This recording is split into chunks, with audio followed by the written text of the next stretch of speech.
Good morning, Joe. What's going on, man? Hey, how you doing? Good, good. I gotta mess with my audio. I feel like I'm yelling here. I can't hear myself. 1 second.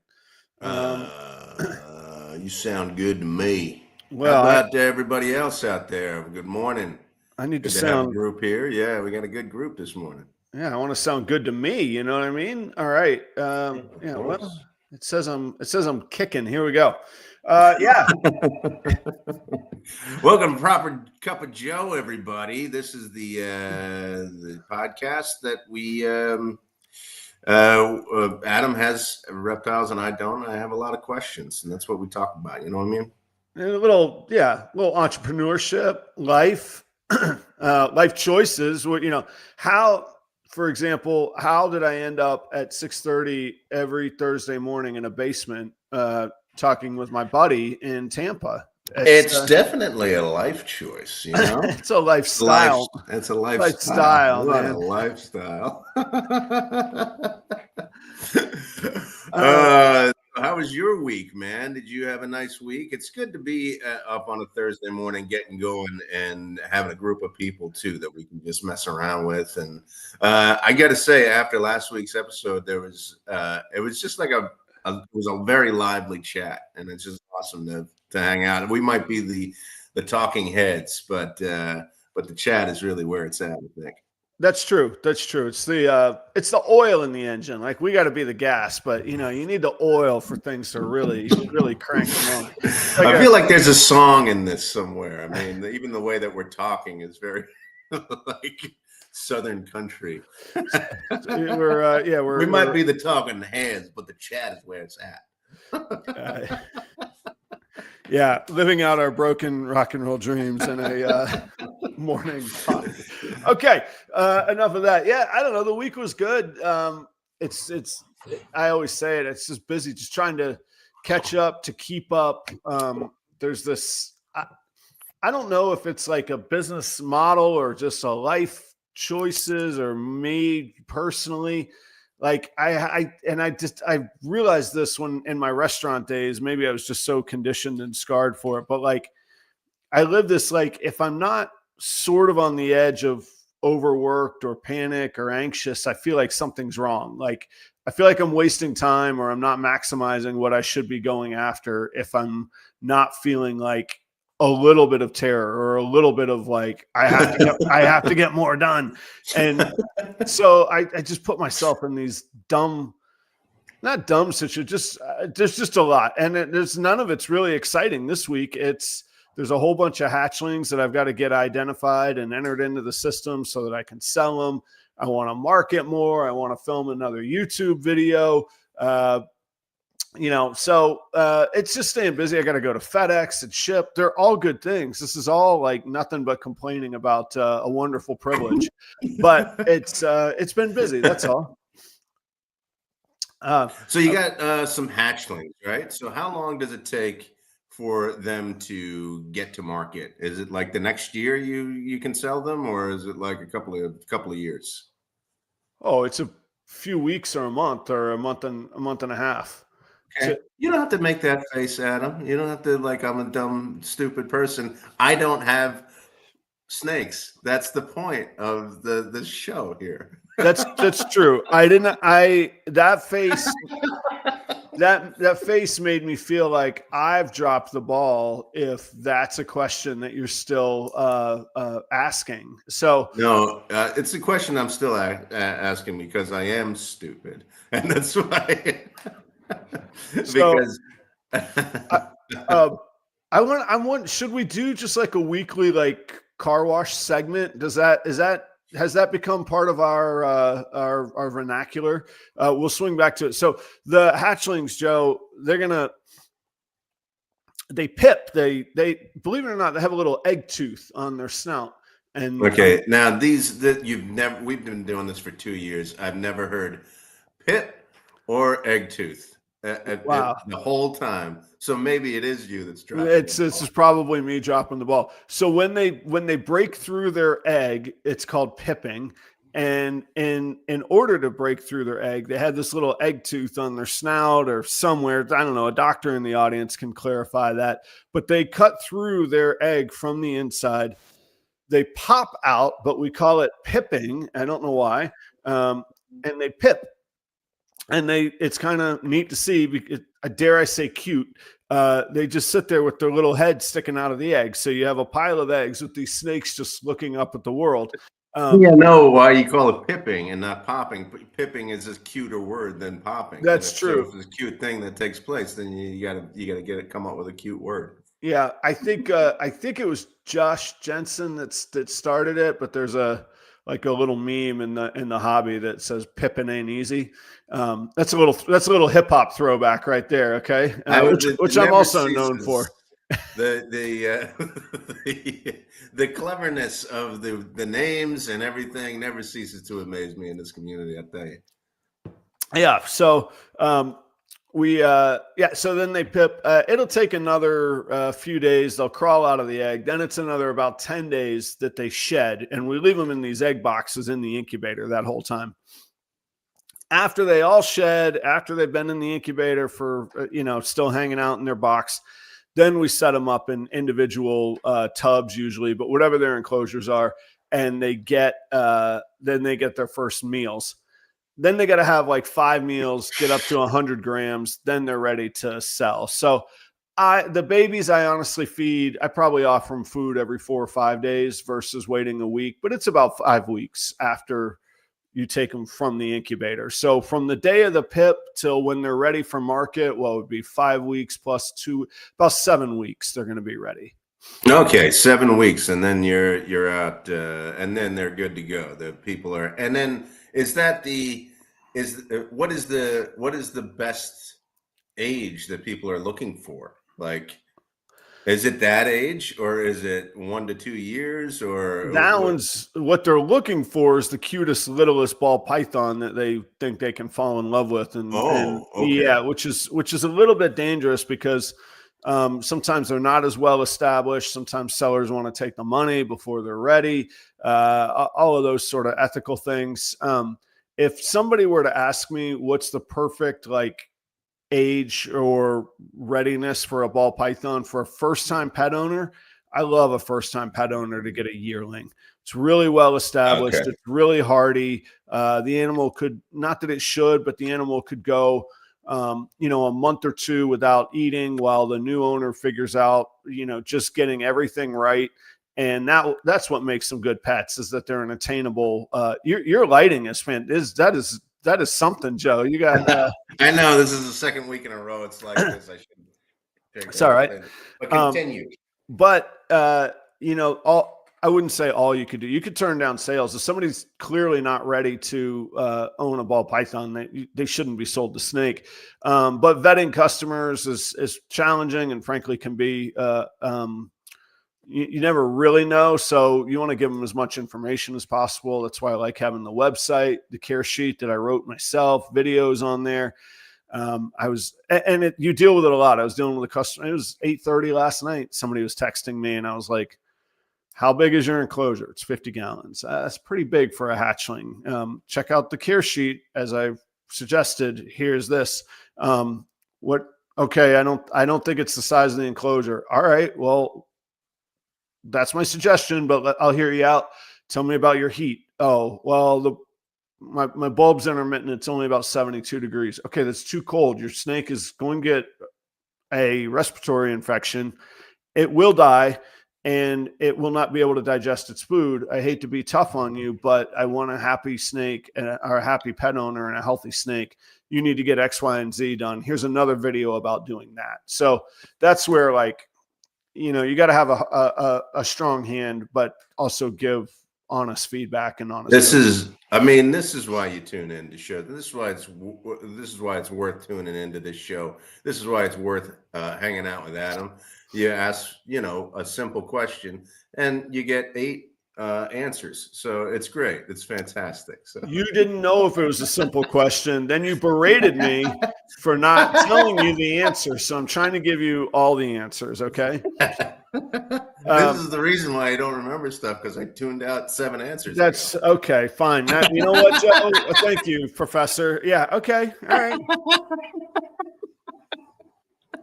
I'm going to remember that when you vent about your students not paying attention or you can't connect with them or they're using AI. All right.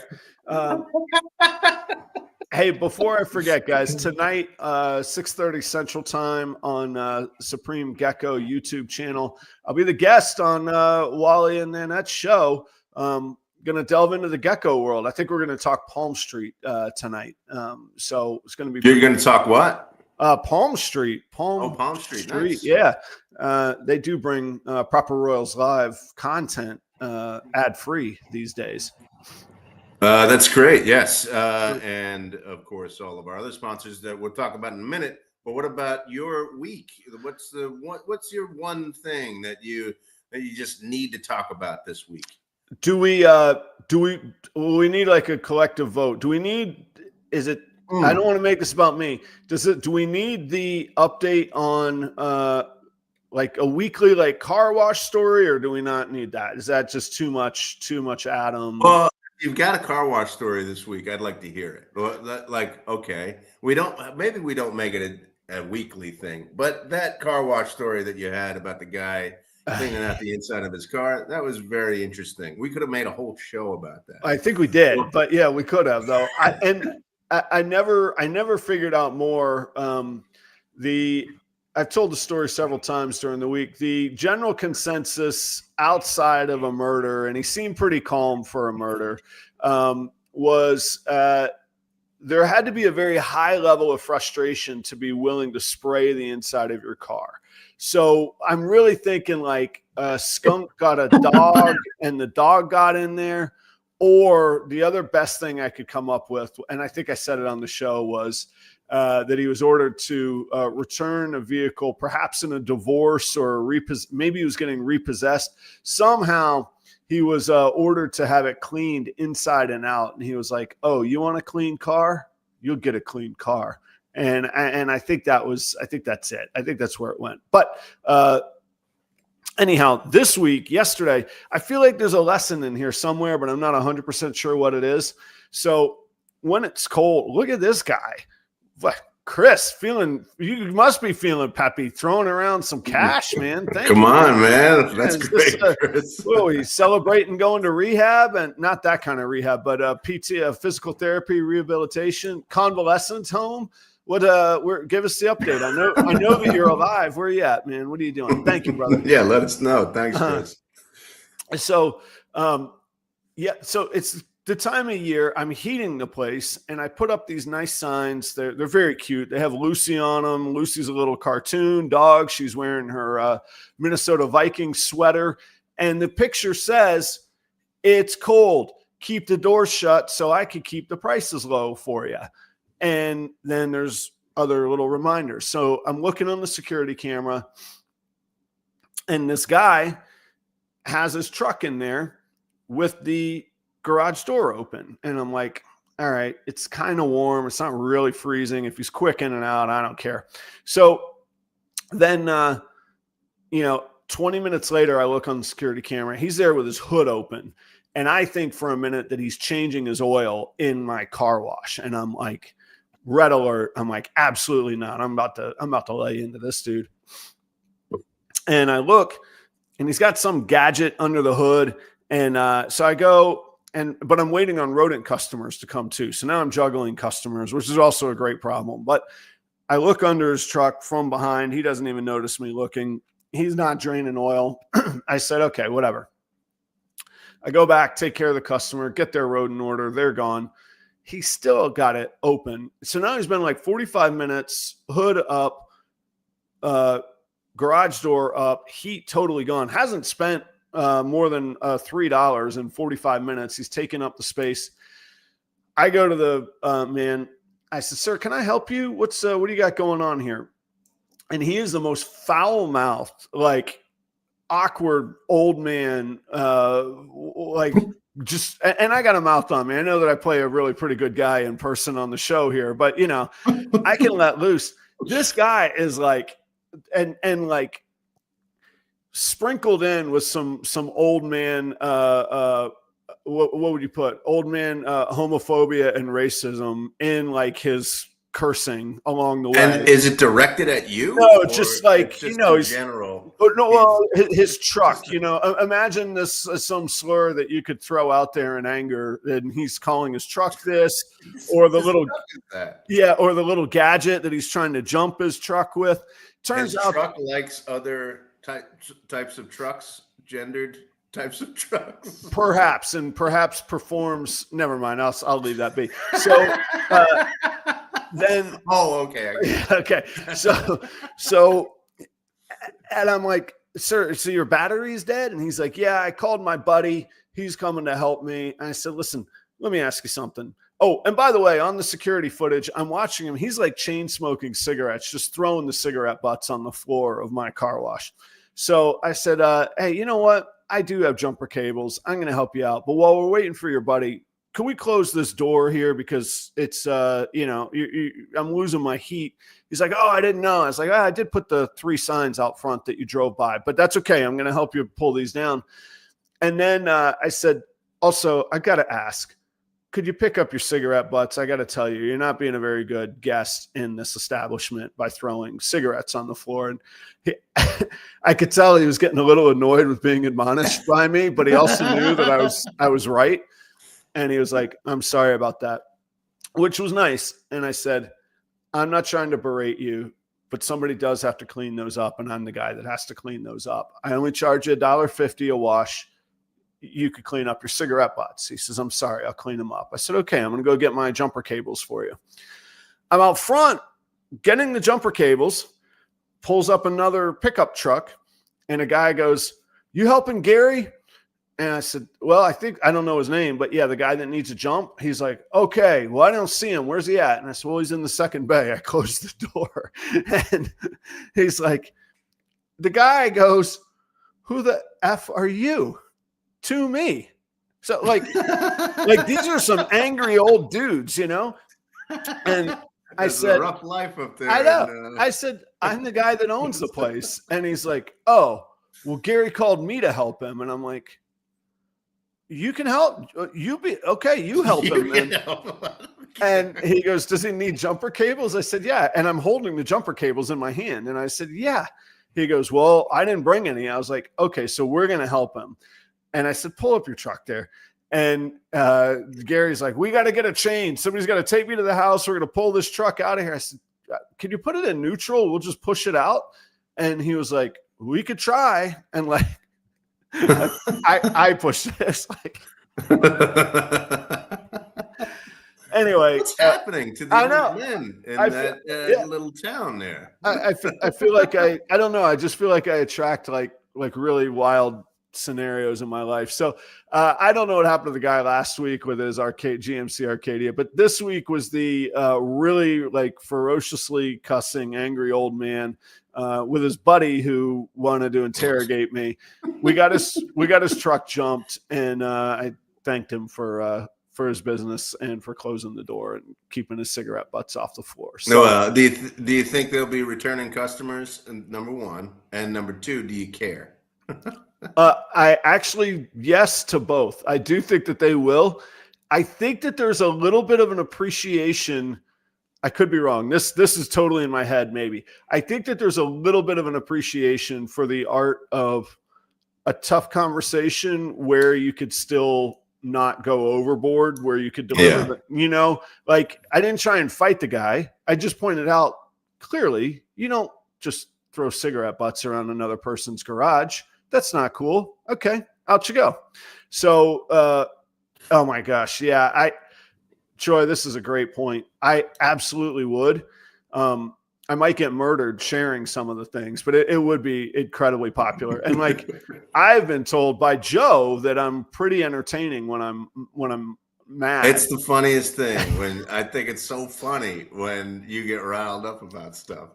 It's hilarious. I should rile you up more. That's what I've learned this morning is that this is good content when you get upset about stuff. I mean, the funniest part of that story to me is the guy going, "Who the F are you?" And he's saying that to me. You go, yeah, like I own the place and I'm helping your friend. And I'm actually trying to be constructive in a conversation with you about your friend that we're both now helping after he's wasted my heat and thrown his cigarettes all over my garage. So like, anyway, that's the week in the car wash. That's the week in the car wash. Well, Yeah. and if you don't know and you're listening for the first time, that's where Adam kind of ingeniously, I would say ingeniously, bought a car wash, turned a bay or a bay into his facility for raising his snakes. That's correct. That's correct. That's it. I don't know about the ingenious part, but the rest is correct. Joe, I've been running my yapper. What's your one thing? And then I'll circle back on mine. Well, I mean, we don't. The main thing that I'm really happy about is that I've mentioned my stepson on this show a few times, and I've mentioned that he kicks and everything. So he's gotten 2 offers so far, 2 offers to play. Excellent. And I'm just like super happy about it. Now, I think it's going to be a while before he decides where he wants to go. And these places are, they're small places, but my goodness, I'm just really happy that he'll get to play in college. So I'm just like super stoked about it. So and we've only just begun like sending out his video and his contact and everything. So I'm just really, really happy about it. That's really cool. Congratulations from a parental standpoint, and also congratulations for Aiden as well. Let me ask you this, and you might not be able to share any of it. And I'm not looking for anyway. Is there going to be like a scholarship involved? Is there going to be for one of them, Okay. Of them. The other one is he was just offered a spot on the roster, and it's a junior college that helps players like kind of get into the next level. I was going to say, just getting into the machine these days is just all it takes. I mean, just get into the machine. As the Macho Man says, the cream will rise if he's producing, man. So it's like even the last kicker that was on that team, he's gotten a spot. That's why they need somebody in that place. And I mean, we've looked at the last kicker that was there, and we feel like, Aiden could definitely have competed with him. And so we're just, I'm just great. I'm just really excited about it. So, and it's been a lot of work to try and figure out the system, right? What we need to do and how to get things together, and then not knowing if we're doing the right thing, and then vultures coming in and trying to say, we can do this if you give us $5,000, and we're like, we're just doing the same things that you're doing. So we're kind of going it alone, which is, as a parent, you want to give everything that you can to your child. And, but you have to make those hard decisions where it's like, maybe this is a good decision, but it's going to cost a whole lot. And we're just kind of doing, they're going to be doing, we're doing the same things that they're doing. So why don't we just do it ourselves? And then you second guess that. So it's very stressful. Chelsea's been doing a lot of work at this point with getting everything together. So kudos to her. And I'm excited that there's just this interest like right away. And we've been told it's going to be, spring until teams start offering things to kickers, because what they're looking at right now is QBs and quarterbacks. There's a couple people. Yeah, I got you. That's sorry, I didn't mean to laugh, but there's a reality to life in that matter. But that's amazing. I was going to ask when is the timeline? What's the deadline? When do you make those tough decisions? Well, I don't know. I mean, I think each school is going to have their own timeline for us. So we just have to, weigh them and go. Neither school has given us a hard date of like when they need to know. But I mean, he's still got like national showcases that he needs to go to. And we'll be doing that in December twice. So that's going to be, we're going to get past that. One place that was this junior college is up in Buffalo, New York. So, and we're visiting there in December. Like we're going there. We're going up to Niagara on the Lake for New Year's Eve. Chelsea and I, and Aiden's going to come with us for the first few days, and so we're going to stop by and like visit one of the places. There's a few places that he's looking at up there. So yeah. That is cool. I think it was maybe 3 weeks ago now, Joe. I don't know if you saw, and I think it was Mission Morphs. I lose track of everybody's handle. That mentioned that they had gone through that process and that you all could connect as well. And if it wasn't them who commented 3 weeks ago, they are commenting now for sure. So that is to Troy's point, I think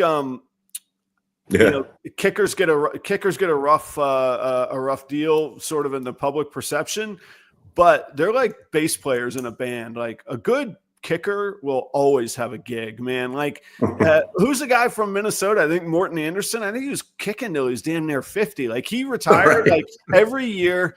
And then by the 7th week of the season, some team was called. I mean, he played for like 19 teams or something. Not that many, but even the Bills guy right now, Matt Prater, who's I've been told he's got like the best kicking form in the league. He's I think 42. Yeah. And so you've got to have a good one on your team. You got to have somebody who can kick in the clutch too. So I mean. By the way, I don't know. I'm just excited for him. By the way, Aiden blasting the 55-yarder in the hype video, pretty cool, man. That's cool. 55 yards, that's serious stuff, man. That's cool. Yeah. And he even it's the big. I mean, what they're looking for is consistency within 35 yards, and he's got that. He can do that really easily. And then, he's got this big leg that if they need it, it's there. There we go. It was Mission Morph. So very cool. That's a cool thing about this community. Thank you very much, man. I appreciate it. Yes, and I will. If we get into a bind and we need some advice, I'll reach out to you. Thanks, man. So Joe, mine is a little more not as exciting or certainly not as fun. And I have to say he passed away this week. But there was a musician named Todd Snyder that I'm a massive fan of. He was 59. He's a songwriter he's from Seattle and then moved to Texas and then recently resided in Nashville.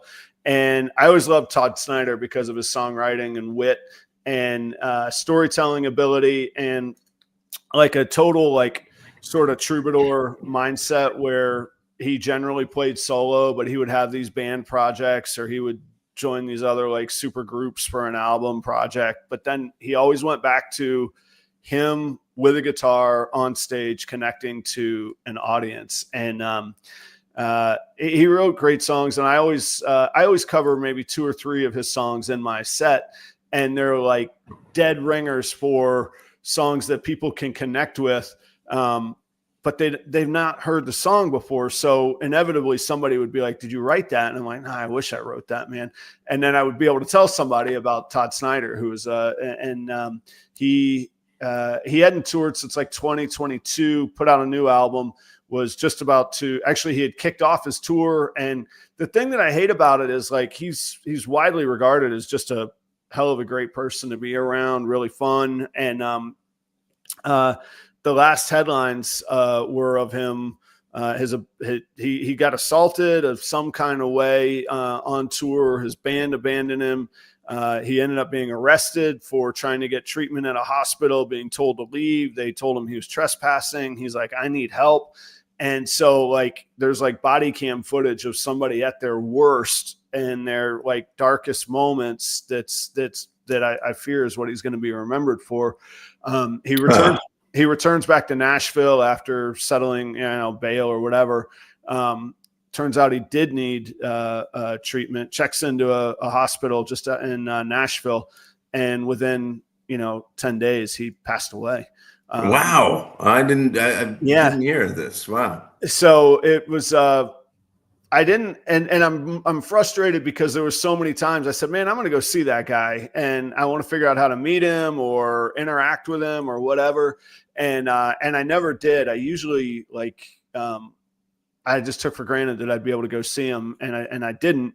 And then I'm really like, that's a selfish, like, oh, that'd be neat for me. But what I'm really frustrated at is like, he's really prolific. He was 59. Like if say that, say you live a tough life as a musician and you make it to 72, there's like another 13 years of music that he was going to give to the world. And it's not there. So anyway, crank up some Todd Snyder. What's his sound like? It's that category they just call Americana. So I mean, it's John Prine, it's rock and roll. Some people say it's a little bit country. It's just a dude with a guitar telling he's so witty, like incredibly engaging, witty stories. And he's known for like his shows, he might only play like 12 or 14 songs, but just absolutely hilarious, relatable, I would say sort of down to earth, but some of it is also like there's a story, and I won't tell it properly, but there's a story where I guess he wrote a song called Beer Run, and then another guy in Nashville wrote a song called Beer Run. And he said he was at the Grammys or the ACAs or something. And he goes up to this guy and he's like, oh, you wrote that song Beer Run? And the guy was like, yeah. He goes, yeah, well, I wrote that song too. And the guy says, well, you know how copyrights work. You get 4 words before you have to give credit to somebody else. And he's like, what? He's like, yeah. And so this guy also wrote a hit for Garth Brooks called If Tomorrow Never Comes. And he's like, okay, I'm going to write a whole album side of songs that you wrote, but that you didn't write. So he wrote just to spite this other dude. Jeez. Yeah. I mean, that, how creative, if your tool and if your weapon is your words and music, forget lawsuits and all that. He just sat down and wrote songs and showed them up, and then tells the stories of it using, that was kind of how he looked at things and how, just kind of the wit and how he goes through life. And so anyway, he's gone. Sounds cool. I got to look him up. Would it be stuff that I would know, you think, or the average person would pick up on? No, I don't know. I don't think so. It's certainly not like radio play stuff, but he's super prolific, massive following. If people in a certain scene, so he did a super group project with some guys from Widespread Panic, some guys from Nashville. They recorded at Bob Weir's studio, who's from the Grateful Dead. So there's a little bit of that, but this guy kind of transcended genres too, which is the other thing that I really love. And cool.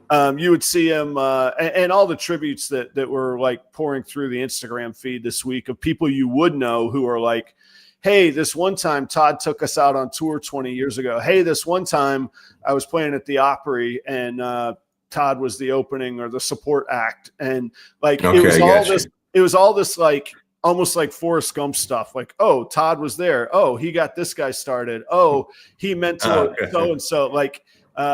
What's his name? Jack Johnson, that guy. He put out a tribute to him. He's like, yeah, we actually never met, but he just started texting me one day. And he's like, we seem like these unlikely friends. And we ended up switching lyrics and working on songs like Jack Johnson in Hawaii and him in Nashville. And you just go that's just a cool thing. So, yeah. Anyway, I appreciate his music, and I don't know why it just kind of hit me, but I really, really like his music, and it was always, I found it attainable and inspiring, but cleverly simple, where you think, oh, I got this, and you're like, I don't have a bit of this. That's the beauty in good stuff. I'm not putting the words exactly right, but anyway, no, I know what you're saying. Yes, yeah. So when somebody could pull off something that on the surface seems so simple, and then you go, you try and do it, you're like, oh, now I see why it's a beautiful thing. So anyway, go play some Jack John, or go play some Todd Snyder and crank it up a little bit. When you are working in the lab, do you listen to music? Yeah, so I'm not snobby about a whole lot of things, but I love good speakers, man. So I got Sonos in at the lab. I like that. I got Sonos in the car wash, and you could control it from here. And then I have the Sirius XM radio and the Sonos app. So yeah, there's a channel on Sirius XM called Little Steven's Underground Garage, which I really like that. Oddly enough, they don't play Todd Snyder on there. But that's usually what I listen to. I also will listen to quite a bit of ESPN talk radio, both because I like sports, but also it's a little bit of a studying my craft. Like I like picking up little things that they do while they're talking where I'm like, ooh, I'm going to use that kind of thing. So, and there's, for instance, there's a little bit of overlap. Like there's a guy, Clinton Yates is his name, and he calls his audience the ball knowing community, a pun on all knowing. Little does he know, I deal in ball pythons. I got a little podcast where I talk into a microphone too. That we might call this audience the ball knowing community. The ball knowing community. That's right. Cool. That's good. Yeah. That's so good. Little things you can steal. So, but then I can just be like, hey, I'm in the mood for Todd Snyder, and you can go to Amazon Music and just put in whatever you want and fire it up. And I do that sometimes too. We've got a few people who are helping us out, keeping this thing going. Should we talk about them a little bit? Yeah. Get to our main topic. That's right. Up at the top there, that is Heart of the Python. If you see the heart-shaped python, that's how you're going to remember their name. It's Heart of the Python. And that is Bill and Kate Peaver up in Massachusetts. They are breeders. They're really active people in our community. Check out some of their Ultramel and Sunset projects. Family operation, great people to interact with. I met them through some Patreons and then met them in person at Tinley, and we kind of hit it off. And they're just good people to do business with, which is really like all I ever just want to do business with. So go check out Bill and Kate Peaver. Like I say, doing really nice stuff, making some pretty sweet investments as well. And they vend nationally. I mean, as far certainly as St. Louis, and maybe they'll be in St. Louis coming up here, but they definitely were just down in Nashville vending. And like I say, they're in the Massachusetts region. So check them out. Heart of the Python. You find them in all the usual places, active on Instagram. You can see their inventory on Morph Market. And they're doing a cool initiative called their Heartline line of ball pythons, which is really designed for first-time keepers. They're breeding for behavior, handleability. What's the right word that I'm looking for? What would you say, Joe? Like a sweetness? Traits, kindness, and that sort of thing that are good for everyday pet owners. And I think that's really cool that they're putting that effort into what they're doing, and they're doing it through lineage and selective breeding and all of that. So go check out Heart of the Python. Of course, how are you going to keep everything in order, Joe, in your big snake room? You're going to do it with Husbandry. That's Pro, Husbandry.pro. Right? Yeah. Husbandry.pro, everyone. Wally helping me out on the promo. Yeah, disposition. They're breeding for disposition. Husbandry.pro is how I keep everything organized. I track. I said earlier, I got like 40 hatchlings that I've got a temperament. There we go. All the different words. That's your word. You like the word temperament. Temperament. Yes. That's temperament. A good one there. Temperament and disposition. So Husbandry.pro, that's where I enter all the hatchlings. I keep track of their genetics. I keep track of their genealogy, their historical breeding information, when they eat, when they're ready to sell, how much they're ready to sell for. All of it is there in Husbandry.pro. I could provide QR codes for customers. I could transfer the information to customers. Today's also pairing day, Joe. Get to turn the lights down low in the snake room, if you know what I'm saying. It's that time of year. That's right, man. And I track that in Husbandry.pro too. Last but not least, Joe, I did it just for you. I cracked open a bag of cold-blooded cafe, frozen rodents, thawed one out, smelled it. It was so fresh, so clean, as our newly inducted Rock and Roll Hall of Fame inductees, Outcast, would say. Man, so fresh, so clean. Yeah. That's the one. Check out the reel, though. They were talking about rodents, weren't they? Oh, definitely rodents for Cold Blooded Cafe is what they were speaking of. That is true. And also, audience, if you use the promo code Proper11, you're going to get free shipping on orders over $200 from Cold Blooded Cafe. That doesn't expire either. That is just a gift that keeps on giving for you guys. So check those out. I got to actually give a real thanks. Actually, I need to send an email. November is 4 years since I've been first started working with Cold Blooded Cafe.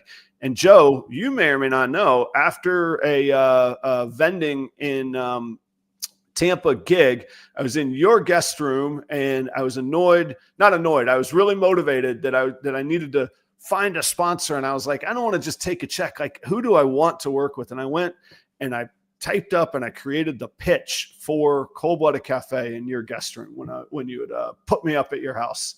Yes. In Tampa. And they said yes.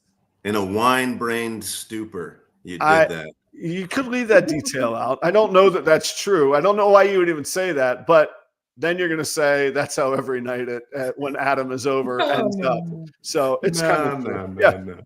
Like I would say wine-driven confidence. Yes. Yeah, that can happen too. Yes. Yeah. So, hey guys, these are all companies and brands that support this industry. They come to you. We get to come to you ad-free for their support. Take care of them. Take a look at them. The least you could do is go check out what they're offering and consider it. And of course, Palm Street, and I'll be on Supreme Gecko this evening, 6:30 Central Time with Wally and Nanette. And we're going to dive into Palm Street and how that fits into my business model tonight. I believe that's the topic. Awesome. That sounds good. Yeah. Now, you were talking about, you used a particular word. Yeah.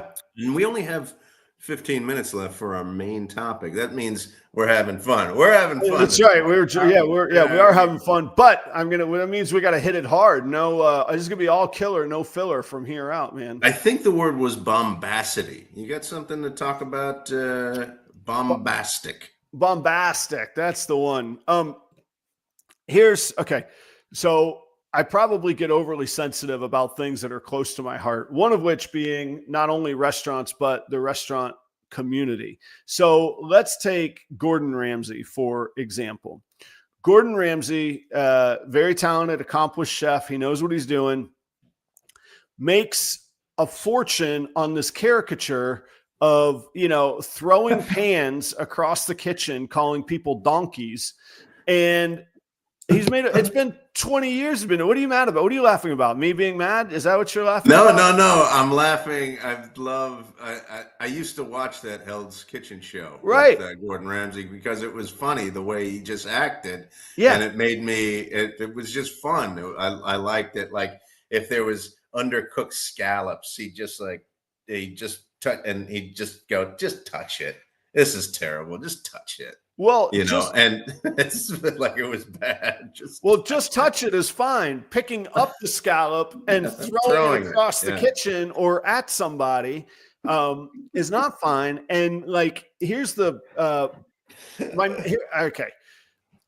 my main point is I get that stuff sells in its own little vacuum. What I don't like is that people misperceive that represents something. And then what I really don't like is that people maybe aspire to get into that trade and think that that's how you should behave or be expected to behave.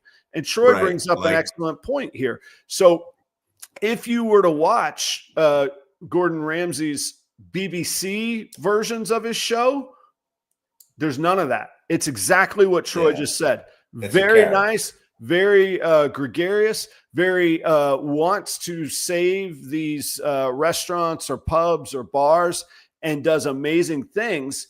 And that to me is probably who he is. But there's this character that he gets paid to play for the American audience. And now in my career, I'm dealing with chefs who think that's what we have to yell at each other. Like his even his kitchen operations are just set up for TV. That's really not how a kitchen operates. You don't just have 4 menus or 4 items on the menu and one person cooking one component. It's not really how it works. There are stations and that stuff, but I didn't come to give a lecture on restaurant setups. The point being, these experts, these well-respected sort of pillars that get turned into these bombastic caricatures, and they think that or people start to think that that represents a community. And I see it a lot in ball pythons, where we fling, poo at each other like rabid monkeys. And then we wonder why we're perceived in a negative way. And I guess now I'm participating in that, because now I'm playing this holier than thou, giving lectures of how people should behave. And I'll give you one more example. I really love Shark Tank. I think it's great. I think it's inspiring from an entrepreneurial standpoint. I think it's not that realistic of how the world of investment probably works, but I still find it inspiring, and I learn a lot from the sharks' feedback. And then in the middle of it, you got Kevin O'Leary, who's just flinging bombs at people, calling them, cockroaches or whatever. And it's that same like bombastic thing. And if you watch at the very beginning, if you go back to the original episodes, that wasn't him. And he's become this caricature. And there is the one thing I really like about Shark Tank is sort of the micro mentorship in just the moment. People get a lot of good feedback if they listen to the sharks. So like on the episode I watched last night, he was saying to somebody, no, I don't think you should go into retail. And instead of like mentoring that moment, he was like, you're an idiot. You're going to go out of business. You're going to die. I wouldn't touch you with a 10-foot pole because you shouldn't go into retail. When everybody else and himself had acknowledged this person had accomplished amazing things. If he had just said, I would invest in you, but we need to look at a different path. If you're interested in hearing that, let's talk. If not, I'm out. No, it had to be this belittling, go again. I'll just use Gordon Ramsay. Let me throw a pan and call somebody a donkey. That's not cool. So I don't like that. Not just that it represents like that industry, but it represents like a way of being successful. Like you've got to be this certain kind of, I don't know, headstrong, bombastic. Is there another word that we can use? Because I feel kind of silly using the word bombastic. It's like aggressive, like, right. Yeah. Like this is antagonist. And let me throw you off your guard.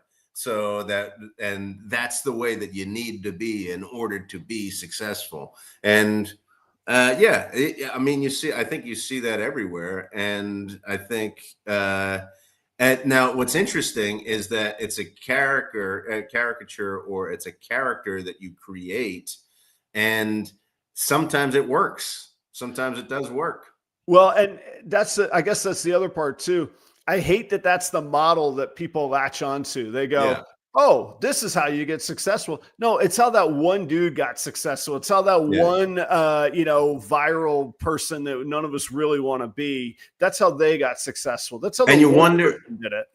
And you wonder if it's actually how they got successful, or is it how they got fame? And then if it's because it's a character, right? You go, okay, well, that's what got him to where he is. That's really, that's a good distinction, because I would say both of those guys, and I do think they're probably gentlemen. Both those gentlemen were well-respected, expert level resources in their industries. And that's why they were built around in the first place. And then somewhere became the shift where all of a sudden they got to act like Ric Flair versus just being themselves, I would love to work for Ric Flair. Oh my gosh. I have had a chance to meet him a couple times. It's great. Like the service industry is fantastic, man. You get to meet some real, speaking of caricatures, holy cow. But that's we can do a whole show on Ric Flair. But back to this, and I think people mistake it. And I actually not only think it's a mistake, I think it's one of the very worst things that people could do is go, you know what?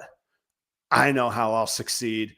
I'm going to go be there's like a word I'm thinking of that we throw around a lot. It's not really appropriate for this show, but I'm going to go be and blank and fill that in. And that's how I'm going to go get attention.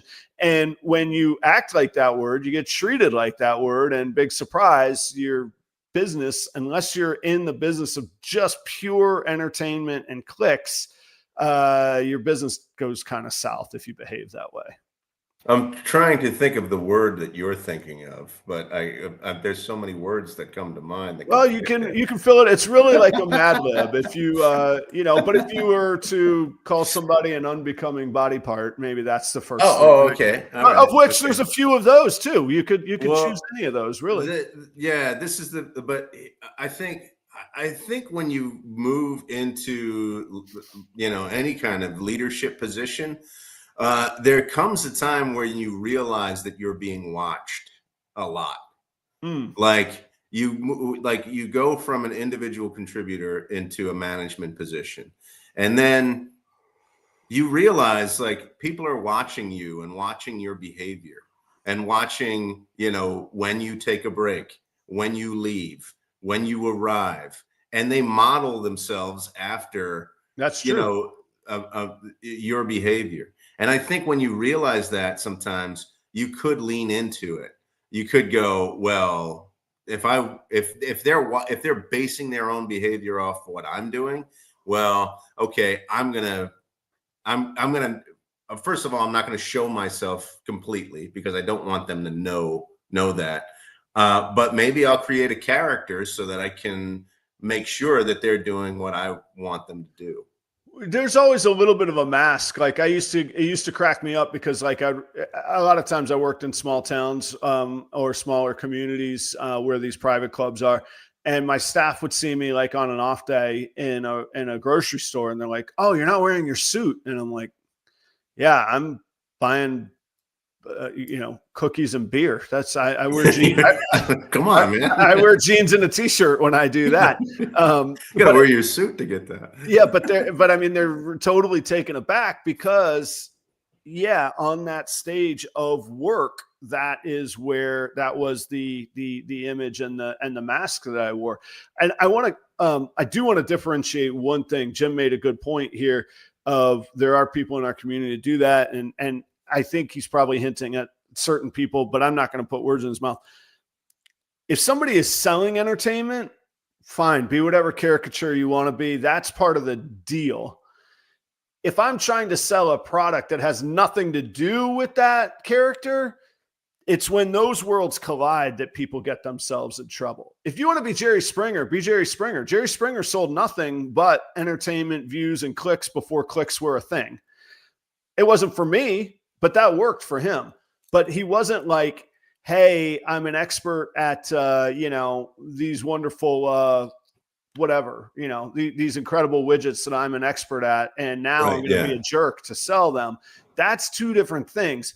And there is some of that in our industry as well. And I don't even think he was a jerk. I think it was a joke that he was in on. And if you ever read interviews with Jerry Springer, like he laughed. He's like, "This whole thing is me laughing at the absurdity of myself and the world around us," which he could have portrayed in a better way, blah, blah, blah.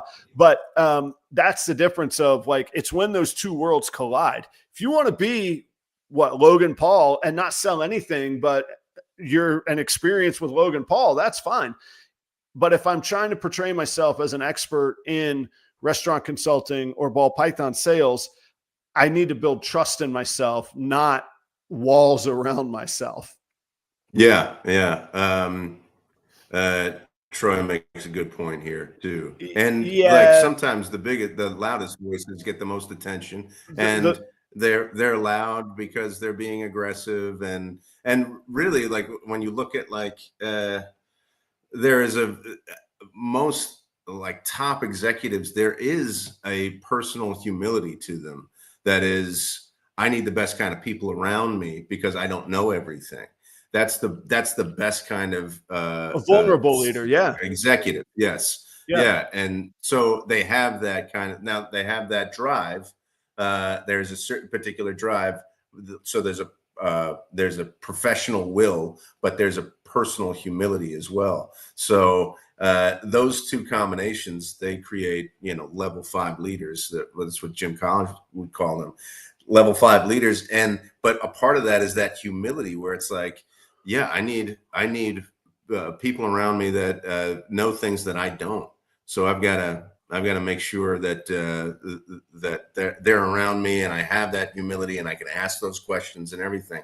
But what is portrayed most of the time is that, there's a headstrong, aggressive executive that is leading Right. this company into the future, Well, and Troy does bring up a good point. The vocal minority is the one that we usually hear the most of, and that is the loudest. And that's always going to be the case. They're always going to be there. I would caution people from making that their business model or their outlook kind of thing. Because it's really easy to latch onto that. It's really easy to go, holy cow, look at all the clicks. Like sometimes you don't want certain kinds of attention. All those clicks aren't good for you. Not any publicity is good publicity. So that really was kind of my thought. And then, like I say, the things that I'm closest to are the things that I get the most sensitive about. Like I want to see this world, this hobby, this business work, and we have enough headwinds against us that we don't need ourselves shooting each other in the foot kind of thing. And that's not this super like rah, let's all be positive. We can have conflict and challenge and all of that. Right. We don't need to create it ourselves though, Right. And man, we do. But so that got me thinking when I saw Kevin O'Leary, and I think about Gordon Ramsay, and then I think about a 19-year-old culinary school student coming in thinking that that's what he needs to portray or she needs to portray to be successful. And I'm like, you're out of your mind, kid. Like, let's break this down here, because for all the things you're talking about, to be a great leader or a great chef, you can't, that's just never, you can't exude that stuff. That's not going to work. Yeah. So, this is, I think this is a larger conversation too, about like, okay, if this is not the way to proceed, and maybe it is a character, so what are the things that we should be focusing on, and the way that we should behave, and the way that we actually drive people in a different way instead of throwing a pan across the room. You need to inspire them in some way, to figure out how do you enlist people and inspire them, Well, that's from a leadership standpoint, but a lot of us are sole proprietors, 1 or 2 person shows where there's not necessarily a leadership component. And to those people, I would say that there's no shortcuts. It's processes, it's consistency, it's consistent, reproducible results. I will tell you, behind the scenes. Now, this has been, I started, next year in September will be 30 years ago. I started in Ruby Tuesday, September 7th, 1996. And in those days, in every kitchen in Ruby Tuesday was a sign that you walked under when you walked back out into the dining room. And it said, without consistency, there cannot be quality, or quality doesn't exist, or something along those lines. There is no quality without consistency. So you can't just do something good once. That's an incident. Mm-hmm. Doing something good over and over and reproducing that excellent result, that is quality. And that takes time. And that's what brings all the stuff that you want, not the one viral moment of you, pretending you're Ric Flair cutting a promo. Because God forbid, in the long run, God forbid, that's what people remember you for. But you've been putting all the work into something that actually matters, but they remember you for that one stupid thing. That's the worst outcome that could come from it, So when you say what should people do instead, it's not nearly as glamorous. Do the work, try and learn, be vulnerable is a weird word because it sounds weak. It's not. Like, sit here on a show, build a world or a community around you where you go, hey, who could teach me something? Who can I interact with today? Well, I think you, for genuine humility, you actually have to have some confidence. That's because true. Because I think if you don't, if you're just like, I don't know all the time, then you don't know what you bring to the table, then you are going to put up a front, because you want to convince people that you know things and that you're the best. But if you are self-aware and you know what you bring to the table, and you are confident that whatever team that you are on or whatever team that you're leading needs your expertise, then you can go, okay, I'm here, I'm bringing this, which is really important, but I don't have everything. So I can be humble and I can go, what do we need? Let's bring it on. Let's give people other responsibilities. Let's delegate a little bit and say, okay, bring your expertise to this as well. And I think that's what good leaders do to create a great team. Well, and you get buy-in at that point, then you get people caring about what they're doing and finding, feeling value in their piece, all the things, you know, and all the management books start happening at that point. So, well, there we go, Joe. We made it. We got through another Thursday morning. I'll keep my eye out for derelicts and ne'er-do-wells at the old car wash, and I'll keep everybody posted. And Troy's got a great point. 15 minutes of lane begins in 1 week. And I got to tell you, when I saw that some stuff from some Chris on Instagram, I was just happy that he was posting. So it was great. Yeah, like a 7-year cicada. He's about to emerge and make some noise, man. That was pretty good, actually. I might have to recut that. We had some good metaphors today. Might have to recut that promo for. All right, dude. Thanks so much for this morning chat. Thanks so much. Great talk this morning. Appreciate it. Have a great week, everybody. Oh, and Thanksgiving is next week. We got to make a decision about that. We do need to make a decision about that. Do we want to do Wednesday morning? We could. Yeah, we could. Does that work for you? Do we do audience? Do we do special holiday version on Wednesday? Every Thursday, every Thanksgiving, we go through this, Joe. I don't know. What have we done last 2 Thanksgivings? I don't know. You'd think that we'll be ready on the next one. I'll tell you that. How about Wednesday? You want to do it Wednesday? Yeah, we could do it Wednesday, I think. Yeah. Okay, Tuesday night, Proper Royals Live. Wednesday morning, Proper Cup of Joe. Just back to back, get it done, and then bang, bang. Off to Thanksgiving. Yeah, guys. All right, we'll do that. We'll see you next Wednesday. You don't even have to wait a week. We're coming back in 6 days then. Yep. Take it easy, everybody. Adios.